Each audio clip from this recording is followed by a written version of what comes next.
الذي نهانا عن التشدد والتطرف والغلو في الدين وعلى آله وأصحابه ومن نصره ووالاه.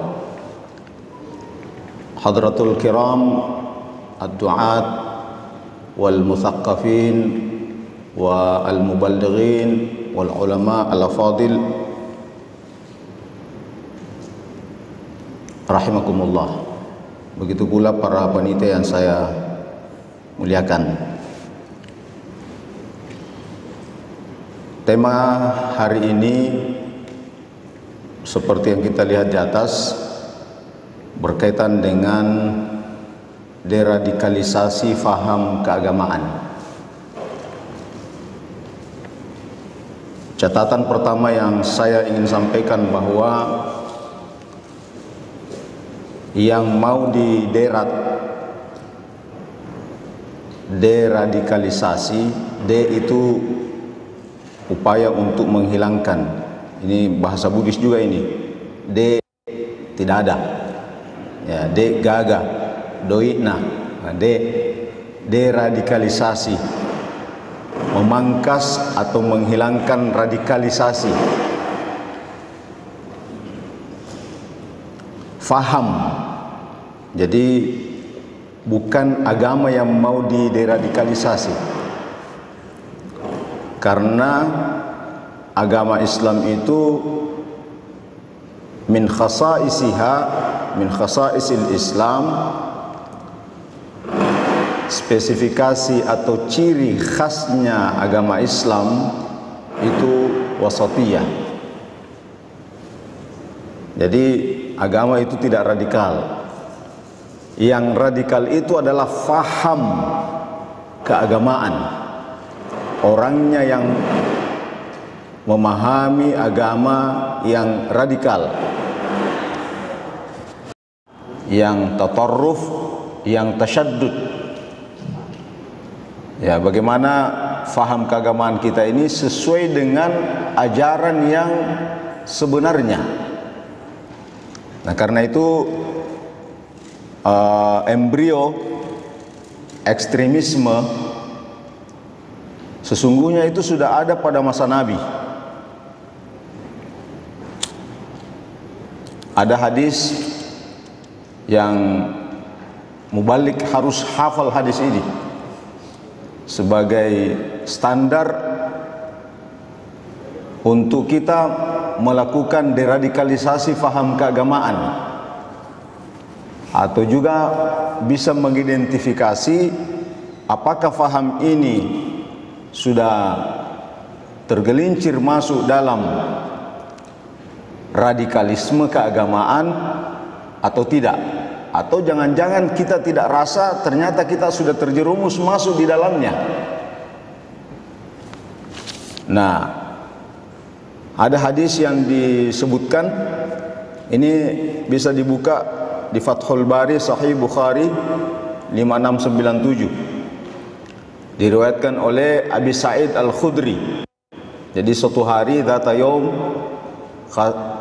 Rasulullah itu yuqsimu dzata yaumin qisman, membagi ganimah, rampasan perang. Lalu tiba-tiba ada seorang yang bernama Zul Khuwaisarah, rajulun min Bani Tamim, yang namanya Hurqus bin Zuhair. Sementara Nabi membagi rampasan perang itu, dia berkomentar atau komplain kepada Nabi, "Ya Rasulullah, i'dil." Berlaku adil lah. Coba bayangkan, Nabi ditegur untuk berlaku adil. Ya, apa jawaban Rasulullah? Qala wailak may ya'dil idza lam a'dil. Celakanya itu, kalau saya yang tidak adil, siapa lagi yang mau berlaku adil? Apa kemudian Umar? Faqala Umar idzalli. Umar minta izin, bagaimana kalau saya tebas saja lehernya itu ya Rasulullah? Ya, jadi tidak bicara, minta izin ya Rasulullah, bagaimana? Kuselesaikan? Apa kata Rasulullah? Faqala Umar, ya qala la, jangan. Innalahu ashaban yahqiru ahadukum salatahu ma'a salatihim wa siyamahu ma'a siyamihim. Tenang, itu sampel dan banyak temannya yang sama. Bagaimana temannya? Yahqiru ahadukum salatahu ma'a salatihim. Kalau kau dekatan salat, kau merasa minder karena salatmu itu tidak ada apa-apanya dibanding salatnya. Kalau kau puasa, kau tidak ada apa-apanya puasamu karena dia puasanya rajin. Mungkin Senin Kamis tidak pernah, kalau perlu puasa Nabi Daud. Ya, kau merasa minder dengan ibadahmu kalau berdampingan sama mereka. Tapi sayangnya yang murakuna minad dini kamuruqis sahmi minar ramiyah. Dia melepaskan agama seperti terlepasnya anak panah dari busur ya, dari panahnya. Seperti itu mereka campakkan agama. Dia hanya kelihatan formalitas dan merasa bahwa dialah yang paling hebat. Nabi saja dianggap tidak adil, Nabi saja dianggap tidak islami, yang islami hanya dia. Coba bayangkan kalau Nabi saja dianggap tidak islami, apalagi yang bukan Nabi. Kalau seperti kita ini, ya madodong. Ya. Nah itu embrio radikalisme pada masa Nabi. Jadi itu sudah ada sesungguhnya. Kemudian ciri-ciri lain di hadis berikut, Hudzaifah radhiyallahu anhu qala Rasulullah sallallahu alaihi wasallam, innama atakhawwafu alaikum rajulun qara'al Qur'an hatta idza ri'at bahjatuhu alaihi wa kana rida'an lil Islam ghayyarahu ila ma syaa Allah fansalakha minhu wa nabadhahu wara'a dhahri wa sa'a ala jarihi bis-sayf wa ramahu bisyirki, dan seterusnya. Ini juga harus dihafal ini, mubalik ini. Allah bersabda, saya sangat khawatir kelak di antara kalian rajulun ahlal Quran, rajulun qara'al Quran. Ada orang yang ahli Al-Quran. Kalau dia baca Al-Quran, ri'at bahjatu alaih, semuanya orang tertarik dengan bacaannya. Ya, tidak ada yang mengatakan jelek bacaannya. Khusyuk semua orang mendengarkan bacaannya. Tajwidnya bagus, makhrajnya bagus, suaranya bagus. Wa kana rida'an lil Islam.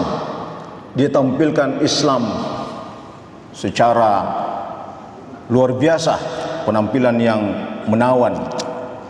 Ya, tapi sayangnya fansalakha minhu. Dia campakkan itu karena dia punya sa'a ala jarihi bis-sayf. Ternyata dia punya senjata untuk menakut-nakuti orang, mengancam orang, ya, mengancam stabilitas karena fahamnya yang bahaya. Waramahu bisyirki, selalu menuduh orang syirik. Dia saja yang masuk surga, yang lain itu musyrik. Qala qultu ya Rasulullah, ya Nabi Allah, ayyuhuma aula bisyirki. Yang menuduh itu, kalau ada seperti ini, sebenarnya siapa yang paling musyrik? Al-marmi amir rami, yang dituduh atau yang menuduh? Itu sahabat yang bertanya kepada Nabi. Apa jawaban Rasulullah? Balir rami aula. Balir rami, ada riwayat mengatakan balir rami aula, yang menuduhlah yang musyrik. Nah, ini relevan dengan hadis Nabi, man kaffar akhahu fahuwa kafir. Siapa yang mengkafirkan saudaranya, ya maka dialah sesungguhnya yang kafir. Hadis yang lain, bicara hadis-hadis saja. Tentu saya kira kita sudah pernah baca, kita sudah pernah dengar. Kalaupun kita sudah pernah baca, kita sudah pernah dengar, teta bawan nih. Ya, oh ini sami'tu Rasulullah sallallahu alaihi wasallam yaqul. Saya juga pernah, ini hadis Bukhari. Agak panjang ini hadisnya. Saya juga pernah mendengarkan Rasulullah bersabda, sayakhruju qaumun fi akhiriz zaman ahdasul asnan sufahaul ahlam yaquluna min khair qaulil bariyah la yujawizu imanuhum hanajirahum, dan seterusnya. Nanti di akhir zaman, saya tidak tahu sekarang ini sudah akhir zaman atau belum, karena prediksi banyak buku-buku, ya, apalagi yang dikeluarkan oleh kelompok-kelompok mungkin yang ya mengatasnamakan kelompok-kelompok Islam tertentu, menganggap bahwa ini sudah akhir zaman. Wallahu a'lam bishawab. Kalau sudah akhir zaman berarti ini sudah muncul ini. Apa itu? Kata Rasul yang pertama, ahdathul asnan. Ya, anak muda yang luar biasa semangatnya. Ahdathul asnan. Makanya saya dengar hari ini ada refreshing atau dai-dai yang dibatasi umurnya di bawah 30. Jadi tidak ada yang di atas 30 kayaknya di sini ya.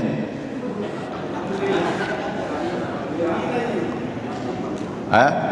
65. Ya. Kenapa? Ya karena memang kalau tidak salah dai-dai yang kita harapkan itu bisa energik dan mencerahkan umat, itu dai-dai potensial dari segi umur.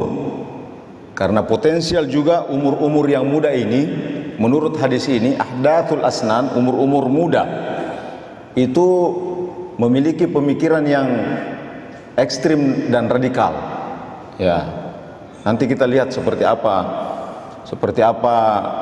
penelitian-penelitian yang ada. Yaquluna min khair qaulil bariyah. Dia itu menarik karena semuanya yang dia sampaikan itu kedengarannya bagus. Ya, bagaimana tidak bagus? Semuanya dibungkus atas nama agama. Tapi sayangnya dia itu ekstrim, bahkan bisa menjadi teroris. Jadi sebenarnya tindakan-tindakan kriminal atas nama agama, pemahaman atas nama agama itu sudah ada pada embrionya pada masa Nabi, dan setelah Nabi pada masa Khulafaur Rasyidin itu sudah kelihatan semua bentuknya. Ya, Imam Sayyidina Ali kan dibunuh oleh mereka ini. Siapa yang bunuh Sayyidina Ali? Ya, Abdurrahman bin Muljam. Dia hafal berapa juz? 30 juz. Tiap malam sholat apa? Sholat tahajud. Begitu tiap malam sholat tahajud, sampai-sampai dia punya atharus sujud, jenggotnya panjang lagi. Ya, itu bukti, itu data sejarah yang menjelaskan siapa itu orangnya. Abdurrahman bin Muljam. Dia orang yang kelihatan alim, tapi pemikiran seperti ini yang disebutkan Nabi. Kalau kau temukan fa aina ma laqitumu faqtuluhum. Kalau kau temukan orang seperti ini, bunuh. Bahaya ini kalau hadis yang kita lihat ini tiba-tiba sebentar dari sini lalu lihat ciri-cirinya langsung bunuh, kita yang ditangkap. Makanya dalam penjelasan hadis ini dijelaskan oleh Fathul Bari bahwa yang punya wewenang untuk menangkap orang seperti ini kalau memang terbukti adalah otoritas pemerintah. Jadi pemerintah memang memiliki wewenang untuk mengamankan orang seperti ini, karena dia bisa berbahaya atas nama faham keagamaan yang ekstrim dan radikal, mengarah kepada tindakan teroris. Ya. Fa inna fi qatlihim ajran. Membunuh orang seperti ini itu mendapatkan pahala. Bahkan menurut hadis ini, panjangan hadis ini, siapa yang dibunuh oleh mereka itulah orang yang paling mati, orang yang paling baik kematiannya. Jadi membunuh orang seperti ini adalah pahalanya besar, tapi kalau terbunuh dari mereka, orang yang terbunuh karena mereka itulah kematian yang paling baik di dunia. Ya, jadi apa artinya ini? Ya, ini hadis Ya, dan ini hadis Sahih Bukhari. Banyak lagi yang keluarkan Muslim dan lain sebagainya. Karena itu ya beberapa hadis yang terkait dengan ini paling tidak menjadi dasar bagi kita untuk hati-hati memahami agama. Jangan sampai kita terjerumus dalam at-tatarruf. Jangan sampai kita terjerumus dalam at-tasyaddud. Ya, padahal banyak hal yang perlu kita perhatikan. Apalagi kita dalam konteks Indonesia sebagai warga negara, sebagai bangsa Indonesia, tentu hal-hal yang berkaitan dengan kenegaraan kita, kebangsaan kita, wataniyah kita perlu kita perhatikan. Dan saya kira kegiatan kita ini bukan hanya untuk menambah khazanah wawasan keagamaan kita, tapi juga menambah kekuatan ya khazanah kebangsaan dan jiwa kenegaraan kita. Karena itu perlu kita perhatikan seperti apa itu Indonesia. Nah, NKRI ini luar biasa, Pak. Selama benderanya berkibar, maka NKRI ya Pancasila, Negara Kesatuan Republik Indonesia, Bhinneka Tunggal Ika, Undang-Undang Dasar 45, selama 4 pilar ini hidup, tumbuh dan kita jaga bersama, maka selama itu kita bisa menikmati agama dengan baik di Indonesia. Kenapa di Syria hancur berkeping-keping? Karena negaranya tidak ada negara yang dukung itu nilai-nilai agama. Ya, kenapa Yaman hancur? Karena negaranya tidak utuh, sibuk dengan urusan negara.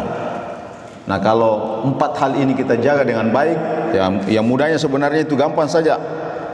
Ya, singkatannya PBNU. P itu Pancasila. Kebetulan saja. Ya, P itu Pancasila, B itu Bhinneka Tunggal Ika, N itu Negara Kesatuan Republik Indonesia, U itu Undang-Undang 45. Jadi gampang sekali dihafal. PBNU. Ya.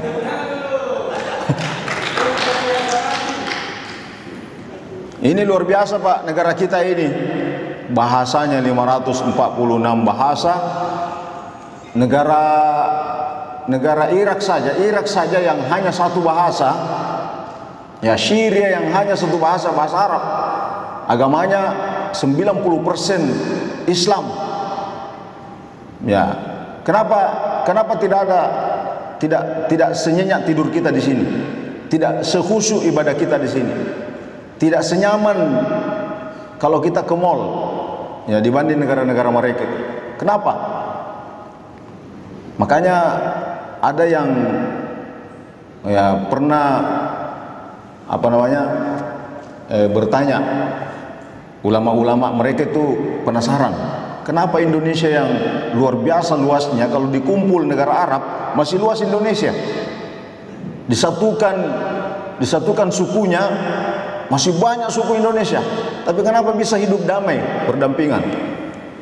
Ternyata setelah dijelaskan, oh di Indonesia itu ada Pancasila. Kalau begitu katanya kita pindahkan saja Pancasila ke Syria, ya pindahkan saja Pancasila ke Afghanistan. Itu banyak ulama-ulama yang datang yang melakukan survei, kenapa Indonesia negara Muslim mayoritas, ya tapi bisa hidup berdampingan dengan non-Muslim. Nah, kemudian kita masuk pada apa sesungguhnya itu radikalisme. Ya, jadi radikalisme ini punya banyak tangga. Tangga radikalisme itu tangga tengah. Sebelumnya intoleran, kemudian meningkat naik menjadi radikal, ujung-ujungnya naik menjadi teroris. Jadi orang yang intoleran anggap hanya dia yang benar, itu pintu masuk menuju kepada radikal. Dan kalau orang sudah jadi radikal, mudah untuk masuk pada pintu teroris. Kira-kira begini, contohnya radikal. Jadi kalau misalnya ada orang yang mendengarkan berita bahwa di Bali itu ada pemboman yang menewaskan 1000 orang. Kalau dia tersenyum dan gembira, bahkan dia bilang alhamdulillah maten itu pale, berarti dia sudah masuk dalam kategori radikalis. Kalau dia sendiri yang melakukan pemboman itu, maka dia dianggap sebagai teroris. Jadi faham yang keras itu mengarah kepada radikal, tapi kalau sudah dalam bentuk aksi, fahamnya itu diwujudkan dalam bentuk aksi, maka itu sudah namanya teroris. Nah, Bapak Ibu sekalian, radikal itu ada radikal keagamaan, ada radikal politik. Nah, nanti kita sedikit jelaskan seperti apa itu radikal keagamaan dan radikal politik. Pandangan radikalisme terhadap negara Indonesia ini yang politik ini. Indonesia itu adalah negara togut, negara setan. Ya, pemerintah dan pemerintahannya dan komunitas yang mendukung itu halal darahnya dibunuh. Terus saja anu saja terus. Sekalipun kalau ditanya radikalis itu, teroris itu, apakah mereka cinta tanah air? Ya, versi mereka sangat cinta tanah air. Indonesia harus diubah dengan cara kekerasan. Ya, jadi ideologi politik, sosial budaya dan agama harus dilakukan sesuai dengan pemahaman yang mereka pahami. Nah, seperti itu radikalisme dan terorisme mengancam kita semua ini. Di lingkungan masyarakat kita perlu ada implementasi pencegahan pengaruh radikalisme dan terorisme di semua aspek kehidupan masyarakat. Karena mereka itu masuk melalui media elektronik, media cetak, ya, media luar ruang, masuk door to door dan seterusnya untuk melakukan sosialisasi paham keagamaan mereka ini. Nah, menurut penelitian yang dilakukan oleh INSEP, motif aksi radikal teroris ini oleh INSEP tahun 2000 tahun 2012 terus Pak. Ternyata ada 45,5% itu karena faham keagamaan yang mengantar dia untuk menjadi teroris, menjadi radikalis. Kemudian 20% solidaritas komunal, ya, kemudian 12,7% mob mentality. Mob mentality itu artinya ikut-ikutan pada kelompok yang banyak. Jadi komunitasnya melakukan tindakan A, lalu kemudian dia terpancing untuk melakukan hal yang sama. Itu namanya mob mentality. Nah, kemudian secara situasional 9,1% dan separatis 1,8% seperti yang ada di Papua, dulu pernah Aceh dan lain sebagainya. Nah, ini yang penting dalam fakta realitas di masyarakat kita. Terus, tipologi Muslim di Indonesia, nah, nanti kita tak usah sampaikan, tapi kita cukup mengukur diri kita, Pak. Kita berada di mana di antara tiga anak panah ini? Yang pertama, nasionalis oriented. Ciri-cirinya itu adalah Pancasila tidak bertentangan dengan agama Islam. Yang kedua, dalam bermasyarakat harus memperhatikan norma dan adat yang berlaku. Norma-norma yang benar, sesuai dengan nilai-nilai agama, sekalipun itu budaya, tapi hidup di masyarakat, tumbuh dengan baik dan tidak bertentangan dengan nilai-nilai agama, maka itu bisa diberlakukan karena pandangan mereka al-adatu muhakkamah. Ini muslim seperti ini itu di Indonesia hanya 39,43% per 2018. Ya, ini 2020 berarti sudah 2 tahun yang lalu ini penelitian. Bergerak sedikit ke tengah, nasionalis religius oriented menganggap bahwa Islam adalah agama yang cinta damai dan inklusif. Tapi di sini yang membedakan dia, mendukung perda syariah diterapkan Indonesia. Nah, ini sudah bergeser ke tengah ini. Jumlah di Indonesia orang seperti ini itu 42,47%. Dan yang terakhir religious oriented. Ciri-cirinya 18% ini, kekerasan diperlukan untuk menegakkan amar ma'ruf nahi mungkar. Pemimpin kelurahan hingga presiden harus dari kalangan muslim, cenderung setuju dengan konsep khilafah. Ini jumlahnya ada 18,10%. Saya tidak tahu 2020 ini nanti akan dilakukan penelitian lagi 2 tahun. Biasanya kan penelitian itu 2-3 tahun diperbaharui lagi. Ya, silahkan identifikasi diri kita masing-masing. Kita berada di mana ini? National oriented, nasionalis religius, atau religious oriented. Dan kalau saatnya nanti Indonesia ini berhasil dengan propaganda yang terakhir ini, ya 18 menjadi 81, maka tunggulah Indonesia disyiriahkan. Tak usah 81, lebih saja 50%, ya maka tunggulah Indonesia seperti negara Syria. Ya, wallahu a'lam bishawab. Nauzubillah.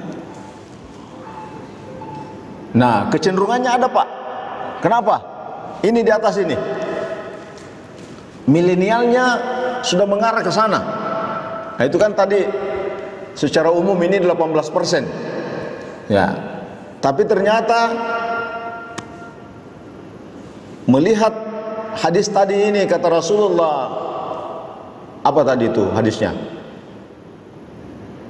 Ahdathul asnan, sufahaul ahlam. Itu ada itu. Ahdathul asnan, umurnya muda, sufahaul ahlam, sumbunya pendek. Ya. Jadi tidak selesai ngajinya. Itu namanya sufahaul ahlam, tidak tuntas membacanya. Sufahaul ahlam. Nasionalis oriented ini 35%, yang muslim yang milenial, yang anak muda. Nasionalis religius 40%, berarti sudah agak tinggi nih. Saya kira kita sudah tahu yang mana ini yang nasionalis religius oriented. Ya, yang biasanya kelihatan itu ramai-ramai turun di jalan, masanya luar biasa juga kelihatan. Ya, dan umurnya itu umur-umur ahdathul asnan tadi, umur-umur milenial. Dan 23% itu sudah religious oriented, sudah jumlahnya 23%. Berarti ini pergerakannya naik terus ini. Ya, pergerakannya naik terus. Strategi efektif penyebaran radikalisme, inilah. Terus, Pak. Strategi efektif. Mereka berhasil, Pak, melakukan propaganda itu. Kenapa? Karena kelompok radikal merebut pangsa pasar yang bisa mempengaruhi kelompok berpengaruh. Siapa itu mereka yang bisa mempengaruhi orang? Profesional, birokrat, pengusaha sektor strategis. Karena itu mereka masuk di sektor-sektor pemerintah, BUMN, BUMD dan seterusnya. Masuk di situ, Pak. Kemudian masuk dai populer di media. Ya, coba kita lihat dai yang populer di media. Dalam hal faham radikal keagamaan, faham radikal keagamaan dengan faham radikal politik. Sekarang saya jelaskan sedikit sebelum nanti mungkin ada di sini datanya. Kira-kira begini Pak, kalau faham radikal keagamaan, ta'assubnya itu luar biasa, menyalahkan orang lain dan hanya dia yang benar dalam praktek dan faham keagamaan. Contoh saja ya. Janggot saya ini contoh. Maaf kalau ada yang berjanggot di sini. Janggot saya ini adalah janggot sunnah. Yang tidak berjanggot, yang tidak berjenggot itu masuk neraka. Ya. Jenggotnya sunnah, mengikuti Nabi karena dia menganggap adalah ummah dari Rasulullah sallallahu alaihi wasallam. Lalu kemudian yang tidak mengikuti style jenggotnya Nabi seperti yang dia contohkan pada dirinya, itu bukan ummahnya Nabi. Karena bukan ummahnya Nabi, yang tidak berjenggot itu kafir. Ada tidak paham begini? Banyak. Ya, banyak. Inilah namanya paham radikal ekstrim keagamaan. Yang lain semuanya kafir, yang benar hanya dia. Dalam hal praktek ibadah dan akhlak seperti yang dicontohkan oleh Nabi kita Muhammad sallallahu alaihi wasallam. Tapi kalau ada yang mengatakan begini, ya saya ini pengikutnya Nabi, makanya saya memelihara jenggot. Ini sunnah. Kalaupun ada yang tidak, mungkin dianggap secara konteks bukan seperti itu sunnah. Tapi secara teks saya pahami bahwa jenggot itu adalah sunnah Nabi secara teks. Tapi kalau ada yang memahami bahwa secara konteks tidak perlu dilihat dari jenggotnya dan seterusnya, atau mungkin karena menganggap bahwa kalau saya pakai jenggot wajahnya tidak pantas untuk berjenggot, atau mungkin karena kalau dia pelihara jenggot gatal dagunya dan lain sebagainya, maka itu diberikan kesempatan kepada orang lain dan itu tidak salah karena ini hanya sunnah. Itu bukan radikal sekalipun dia berjenggot 3 meter. Ya. Jadi jangan Pak kita lihat penampilan seseorang lalu kita anggap itu radikal. Karena radikal atau tidaknya orang yang dilihat ininya ini, ismenya, pahamnya. Kapan-kapan dia mengatakan yang tidak berjenggot kafir, itu sudah radikal namanya, radikalisme, radikalis. Dan kalau dia melakukan pembantaian, pembunuhan atas nama agama, itu namanya teroris. Tapi kalau dia melakukan pembantaian tidak ada jenggotnya, itu namanya bajingan. Jadi dua Pak modelnya. Yang misalnya yang menusuk siapa namanya itu, Syekh Jabir misalnya, dilihat oh ternyata tidak ada jenggotnya, oh berarti dia bajingan. Sekalipun ya mungkin ada yang bilang gila. Tapi kalau ada yang melakukan pemboman setelah dilihat wah berjenggot, dia ini, berarti dia teroris. Ya. Kenapa dikatakan teroris? Karena dia berangkat dari faham radikalisme keagamaan yang membuat dia melakukan tindakan teror. Nah, itulah bedanya. Jadi berangkat dari satu faham keagamaan. Dan ini untuk mempengaruhi masyarakat, dia masuk tadi di sektor BUMN, masuk di sektor pemerintah dan seterusnya. Kemudian yang paling ratingnya yang paling mudah untuk dia pengaruhi orang itu melalui selebriti, artis. Ya. Apalagi Pak, ada penelitian sekarang kenapa artis lebih mudah terpengaruh pada paham salafiyah. Itu kan ada ya? Pernah kita baca enggak? Ya, kenapa para artis itu mudah menerima faham-faham keagamaan yang corak salafiyah? Ya karena boleh jadi kelompok ini selama hidupnya belum pernah merasakan agama, lalu kemudian ketika dia haus dengan nilai-nilai agama, datang ini pil yang bisa mempengaruhi paham keagamannya.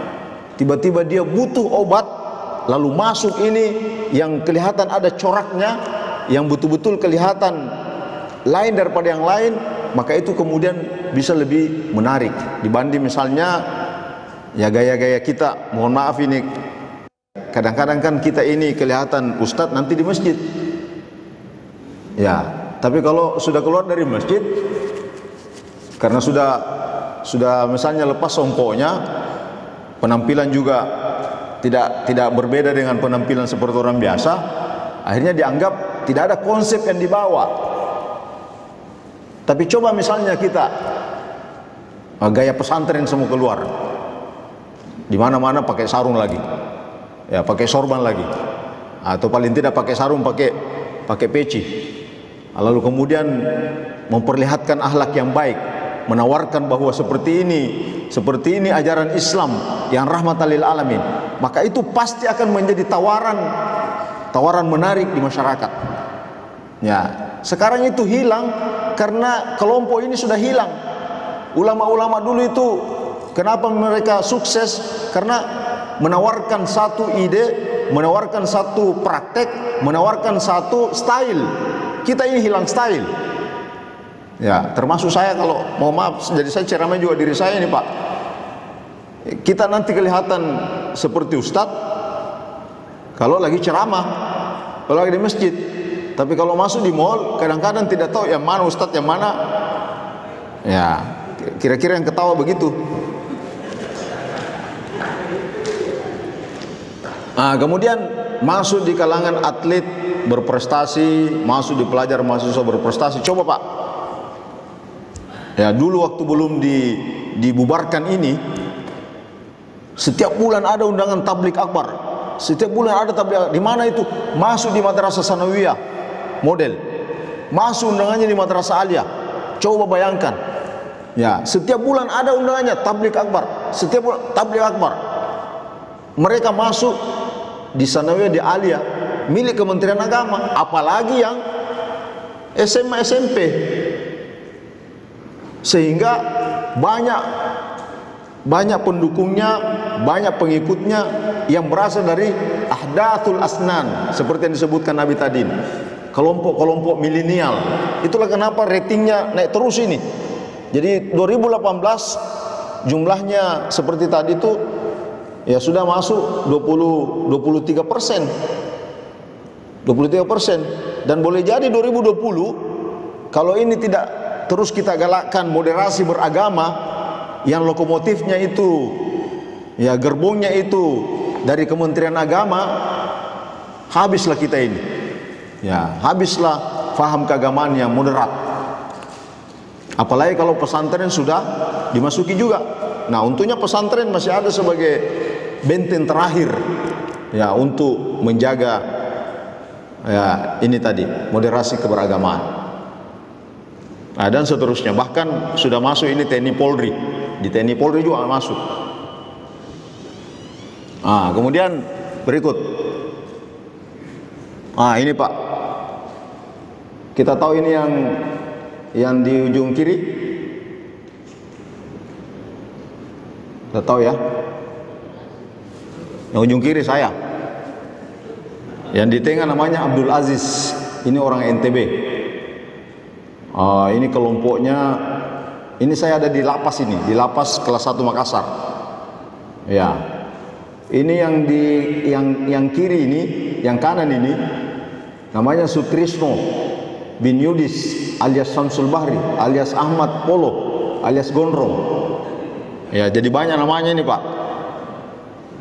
Nah, ini Gondrong ini, yang Gondrong ini kurir dalam mengambil senjata api di lapas Tangerang, perakit bom, terlibat dalam perencanaan amalia di daerah Bandung, Bali, Jogja, Jakarta, Internasional, JIS, ya, Bandara Soekarno-Hatta, dan kepolisian. Ansor, dia kelompok Ansor Ad-Daulah, ya, Ansor Ad-Daulah, ya, bukan Ansor saja ya, lain itu kalau bilang Ansor lain, tapi ini Ansor Ad-Daulah.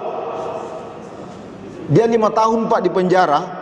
Pertama di Brimob dulu, ditahan di Brimob sini, kemudian dipindahkan di lapas Makassar 1 Makassar. Terakhir lagi pindah sebelum di apa namanya? Kemarin minggu lalu saya dari Bulukumba. Sebelum Bulukumba dia di Takalar. Di Takalar dia melakukan keributan, baru terakhir dipindahkan di di Bulukumba. Minggu lalu saya baru dari Bulukumba ketemu dengan orang ini. Tapi selama di penjara dia tidak pernah berjamaah di masjid. Dia tidak pernah Jumat. Anggapannya kenapa? Karena Muslim yang ada sekarang, yang ada di masjid itu halal darahnya dibunuh, dan saya tidak boleh menjadi makmum di masjid itu. Kenapa? Karena dia anggap bahwa pemerintahan yang ada ini pemerintahan yang benar. Jadi ini namanya ekstrim politik berbasis keagamaan. Jadi menganggap bahwa pemerintah itu tagut dan semua yang mengikuti pemerintah itu juga tagut. Makanya boleh bunuh diri di situ. Ini pahamnya ini Pak Gondrom. Sampai terakhir dia belum berubah pahamnya itu. Berbeda dengan yang tengah ini, yang di tengah. Nanti kita lihat seperti apa itu yang di tengah. Ah, ini bom Sarinah 2018. Ya, kita mungkin masih ingat baru-baru ini 2018. Kemudian yang terakhir lagi 2019 Wiranto, siapa yang tikam ini suami istri ini. Pahamnya sama ini. Ya. Ah, yang lebih ironis lagi, satu keluarga Pak bom bunuh diri 2018 bom Surabaya dan meledakkan. Ya, ini satu keluarga ini, coba baku bonceng dia bawa bom. Ya, kenapa? Dia dasari pada paham keagamaan yang membolehkan bunuh diri. Ya, karena menganggap yang dibunuh itu adalah togut, sekalipun dia polisi yang bersembahyang, yang sholat. Nah, kalau lebih global lagi, ya ini baru 5 menit mengudara dari apa namanya dari Mesir menuju ke Lebanon. Ya, dari Mesir menuju ke Lebanon, ini pesawat 5 menit. Ya, terpecah berkeping-keping. Siapa yang ledakan? Ini yang pegang anu itu. Yang di atas itu yang pegang apa namanya itu? Ah, pahamnya itu Pak, ISIS. Ya. Pahamnya ISIS. Paham keagamaan yang merusak jaringan sel-sel otaknya sehingga dia menjadi teroris radikal. Iya, dan seterusnya. Ah, terus Pak, terus. Kita nonton saja nih. Terus. Ya. Ini tadi mindset ideologi, dan ini perlu deradikalisasi. Kemudian diideologisasi. Jadi setelah radikalnya dipotong, kemudian ideologinya dipotong, lalu kemudian kita lakukan soft approach. Kemudian pencerahan. Sosmed mempercepat radikalisasi Pak. Ini satu dari sekian banyak masalah yang dihadapi oleh masyarakat kita di Indonesia ini karena sosmed yang cepat jaringannya. Ya, ini contoh saja. Tapi untuk konteks di Sulawesi Selatan 2 tahun yang lalu, ya saya tidak masukkan di sini. Seorang ibu PNS guru bahasa Inggris di Wajo. Ada orang Wajo di sini? Ya. Cari mengikuti SMA-nya di mana? Tak usah saya sebut. Jadi ibu yang pintar bahasa Inggris tadi ini, guru bahasa Inggris di salah satu di SMA di Wajo, ternyata dia melakukan hubungan komunikasi jaringan internet dengan kelompok-kelompok ekstrim tadi ini. Lalu dikirimilah bukunya ada di rumah. Saya copy sampai 3 itu.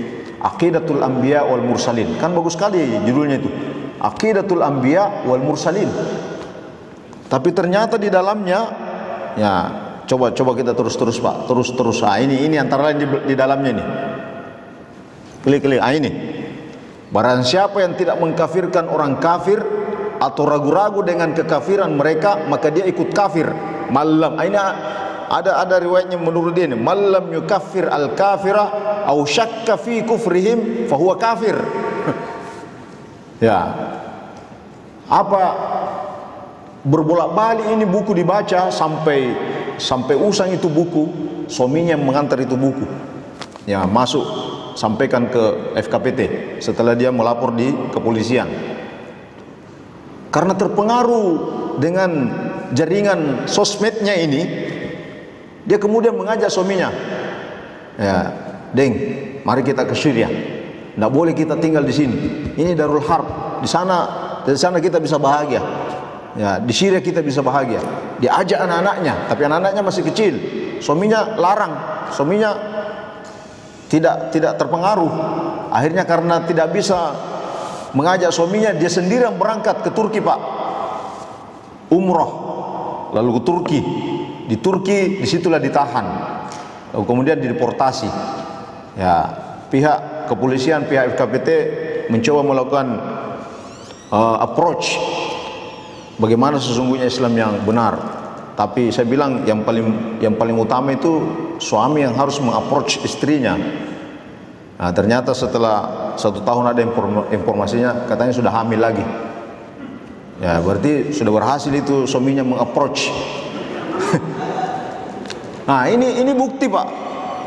Ini bukti dan fakta di lapangan betapa pikiran itu bisa dirasuki, lalu kemudian menganggap semua orang lain itu salah. Inilah namanya radikal. Jangan sampai itu yang muncul di mimbar-mimbar masjid di Indonesia, semua mengatakan salah, yang benar hanya dirinya. Inilah yang dikhawatirkan pemerintah Indonesia.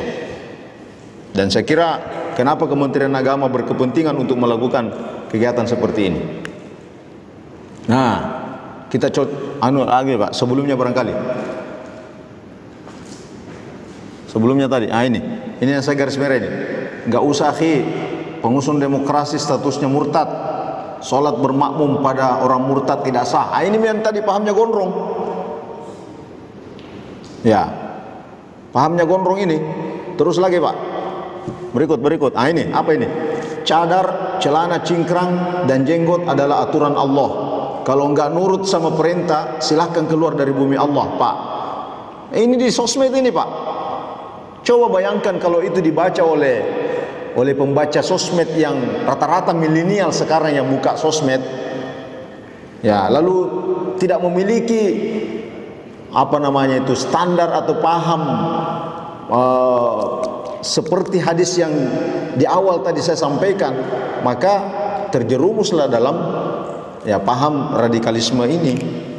Terus lagi, ya kita cepat-cepat saja. Berapa lagi waktunya? Sudah habis ini. Yang anti dengan khilafah adalah para pendukung LGBT, Syiah, liberal dan PKI. Wah, yang anti khilafah ini orang NU dan Muhammadiyah ini masuk ini.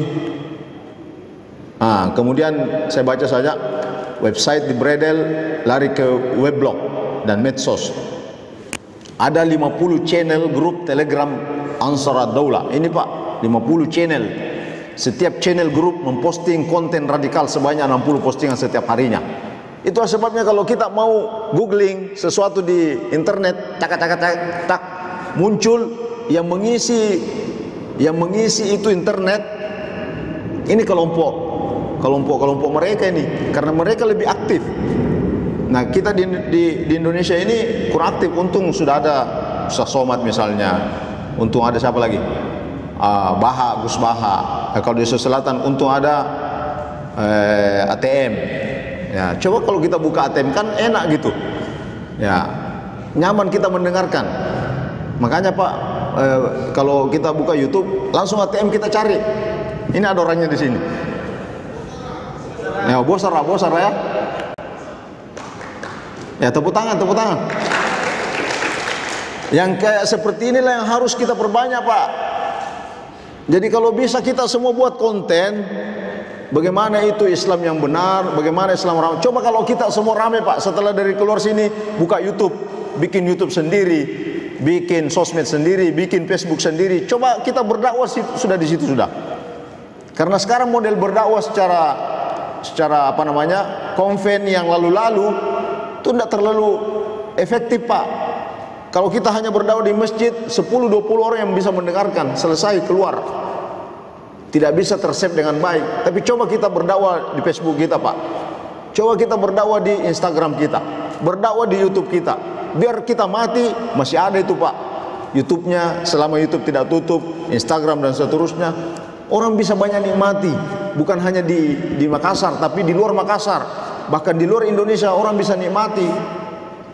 Jadi sekarang ini kita harus merebut ya media dengan konten-konten yang rahmatan lil alamin. Ya, jangan sampai yang isi media konten-konten radikal. Ya, rusaklah kita semua ini. Dan ini tanggung jawab sebagai mubalik dan duat. Karena itu yang harus dilakukan wawasan keagamaan, wawasan kebangsaan, wawasan politik, pengentasan kemiskinan, adil dan seimbang, bijak media. Ini sebelum terakhir mungkin bisa diputar ini sedikit suaranya. Ini Abdul Aziz yang sudah keluar. Ya, 5 kali saya bawakan kitab, Pak.